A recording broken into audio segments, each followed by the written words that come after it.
boogeyman.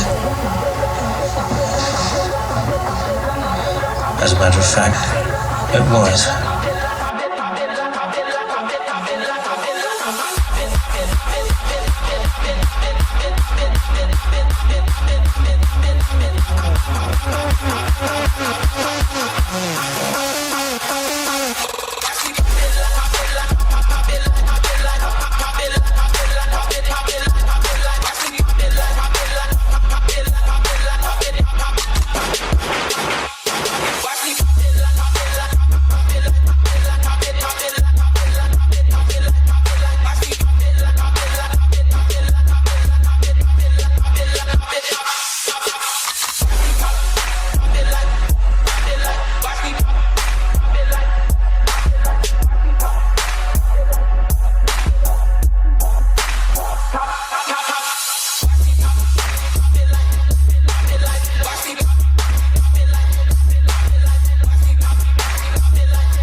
Longest intro ever.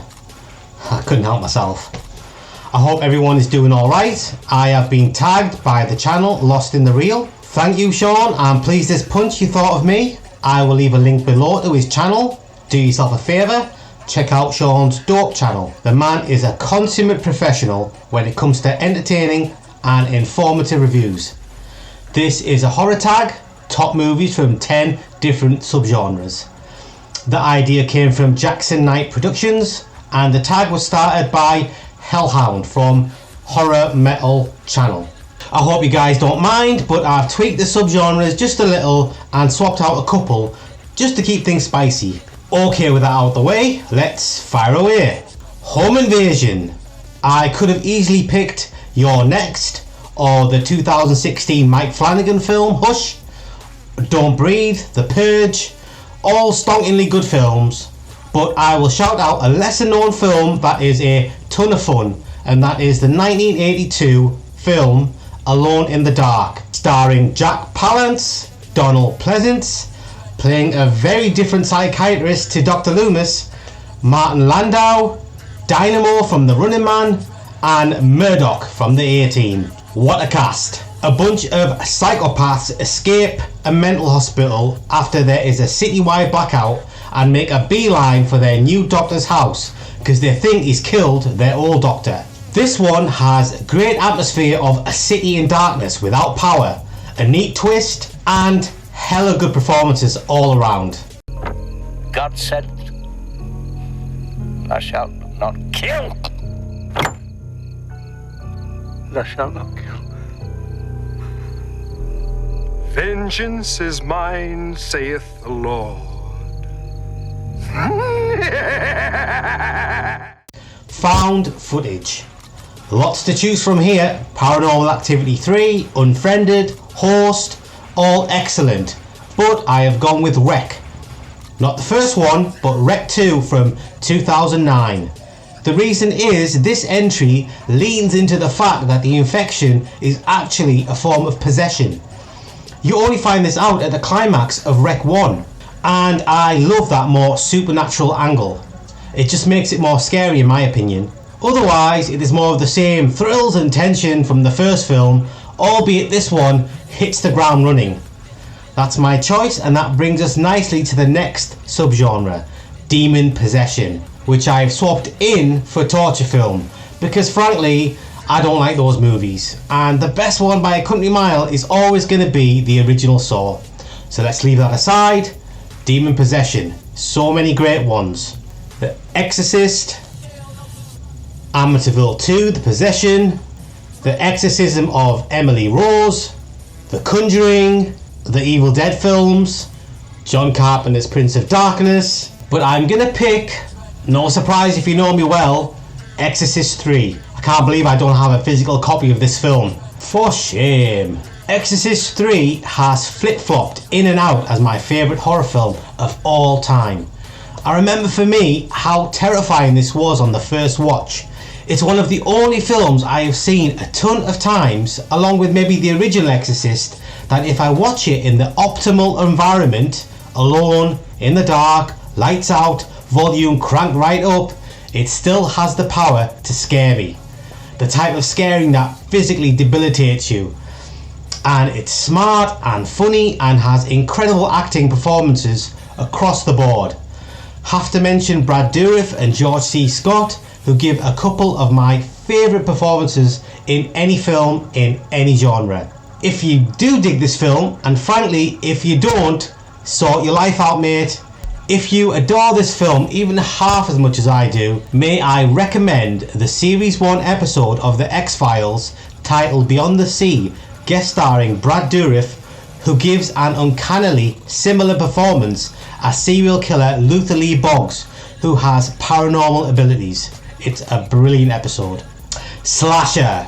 There's only one daddy in this category, but I'm not going to pick it because to me, Halloween is more than a slasher. It is a masterpiece of cinema.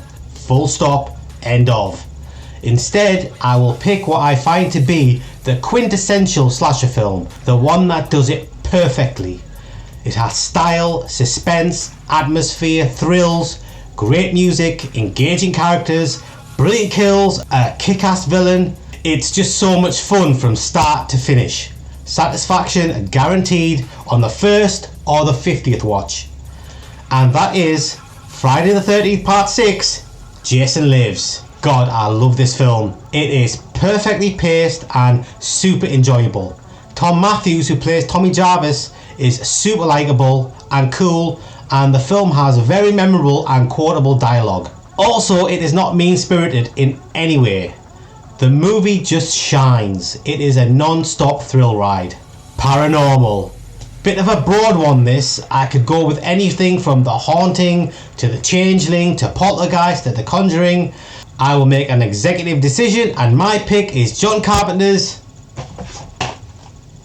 The Fog, because this one oozes with style and atmosphere. A simple, classic ghost story that draws you in from the beginning and doesn't let the thrilling tension drop until the end. The Fog is everything I love about horror films, wrapped up in Carpenter's fantastic score and genius filmmaking. Zombies. I've said it to death that zombies are not really my bag. They are a bit depressing and downbeat, which is why I tend towards zombie comedies like Shaun of the Dead, Doghouse, which if you haven't seen, it is brilliant. I have a review for it. I'll put a link there. It's really good. Check it out. I saw one just a couple of weeks ago called Scout's Guide to the Zombie Apocalypse, and that was a blast. It was so much fun. Anyway, one zombie film which brought out the best the subgenre has to offer is Train to Busan. I think I like it more and more on each viewing. I can't think of a horror film that gets you so emotionally invested in the story and the characters. It's really something special. Vampire. Right off the bat, in my opinion, the three best vampire movies ever made are Fright Night the original, The Lost Boys and Salem's Lot. All three are very nostalgic films for me, but they are nevertheless top tier films in their own right. But I will go with Salem's Lot simply because it has the most frightening vampires and it is the scariest of those movies. But I love all three. It's a trade-off between the most enjoyable and the most thrilling experience. Witchcraft.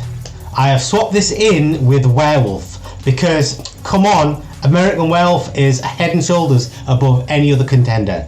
So leave that aside. So there's plenty of choices in the Witchcraft subgenre. I have firstly a few dishonourable mentions because I'm hoping it might piss a few people off. They are the 2016 film The Witch and the 2018 Suspiria. Fuck those movies. There's loads of good ones. Blair Witch, Superstition, The Beyond, The Craft, the original Suspiria. I'm going to cheat a little bit because I want to mention two classic films that are ace. The first is the Hammer film The Devil Rides Out from 1968 starring Christopher Lee, and the next is Race with the Devil from 1975 starring a super cool Peter Fonda. Two films that I feel were way ahead of their times as they have very modern pacing and are super thrilling to watch, not to mention the riveting great storylines. Gotta check those out, guys, or revisit them if it's been a while. They are fantastic. Science fiction horror, some true greats in here. Of course, you have The Daddies, The Thing, and Alien stroke Aliens. Also, Event Horizon, Invasion of the Body Snatchers, The Faculty, the first two Predators, Signs, They Live, The Hidden, The Fly. I figure when the standard is so consistently high over so many films, I should pick one that is lesser known and less appreciated. So my choice is going to be the 2011 film Attack the Block. This film knocked my socks off when I first saw it. I just wasn't expecting it to be so good. You get a bunch of pretty unlikable teenage hoodlums who end up saving their community from an alien invasion of pretty terrifying monster aliens. The film is so effectively done. It is just a very well made film that gives you everything you want. It has the kids adventure aspect, but it's not a kids film. It has plenty of humour, but it's not a comedy. It has genuine scares and moments of real jeopardy. And it doesn't shy away from killing off some of these kids. I watched it very recently and it hasn't dated even a little bit. I love it. The final category is foreign horror. I am going to take this to mean foreign language horror. And this one is super easy for me. It's Ju-on the Grudge. Ju-on the Grudge from 2003, directed by Takashi Shimizu. I was already a fan of J-horror before Ju-on came out. Movies like The Ring, Dark Water, Cairo, One Missed Call, but then Ju-on came along and it was truly terrifying. Even though it's quite hard to follow and quite slow in places, each section pays off brilliantly with bone-chilling scares. Honestly, it is a humorless and somber film that gives such an oppressive environment that when shit gets scary, it becomes claustrophobic, and when shit happens, it's either right here or you see it from a distance and it relentlessly gets closer and closer, scarier and scarier until it's almost on top of you. You find yourself physically backing away from the screen. And the other thing is that the curse is so powerful, so unstoppable, the fear is so great, there's no fighting back, and you are frozen in terror. You hear that sound? You are done for. There is no hope. Last thing, the Grudge remake, saw that in the cinema. Fuck that movie. Okay, those are my answers. I am supposed to tag some people, but I got no idea who's left who hasn't done it. I will pick Nos from Pro Physical Media, and from The Lost Boy, Daryl from Home of Horror, and anyone else who wants a crack at it. Feel free, no pressure. I will catch you guys on the flip-flop. Take care, and don't forget, horror lives matter. See ya. Happy trails. I hear you, Frank. Sound test. Sound test. Demi, why you do this to me, Demi?